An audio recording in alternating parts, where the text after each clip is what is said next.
ব্রিটেনের চাগোস দ্বীপপুঞ্জ নিয়ে এবার সরাসরি নজর মার্কিন প্রেসিডেন্ট ডোনাল্ড ট্রাম্পের, আর তাতেই চরম অস্বস্তিতে ব্রিটিশ প্রধানমন্ত্রী কিয়ার স্টারমার।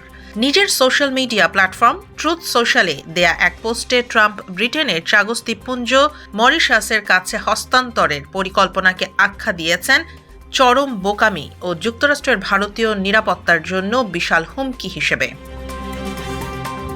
ট্রাম্প লিখেছেন, দিয়েগো গার্সিয়ায় রয়েছে যুক্তরাষ্ট্রের অত্যন্ত গুরুত্বপূর্ণ সামরিক ঘাঁটি। কোনো যুক্তিসঙ্গত কারণ ছাড়াই যুক্তরাজ্য সেটি হস্তান্তরের পথে হাঁটছে, যা চীন ও রাশিয়ার মতো শক্তিগুলোর জন্য সুযোগ তৈরি করবে। এতেই থামেননি ট্রাম্প।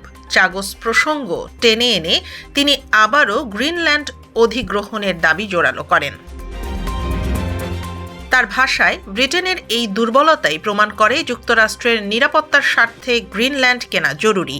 এই অবস্থান ব্রিটিশ সরকারের জন্য বড় ধাক্কা, কারণ মাত্র 24 ঘন্টা আগেও কিয়ার স্টারমার দাবি করেছিলেন ট্রাম্পের সঙ্গে তার রয়েছে শান্ত ও গভীর সম্পর্ক। সবচেয়ে বিস্ময়কর বিষয়, এই চুক্তিকে একসময় ট্রাম্প প্রশাসনই যুগান্তকারী অর্জন বলেছিল। এখন প্রশ্ন একটাই, স্টারমারের বিশেষ সম্পর্ক কি সত্যিই বিশেষ, নাকি ট্রাম্পের দ্বিতীয় মেয়াদে আরও অনিরাপদ ব্রিটেন?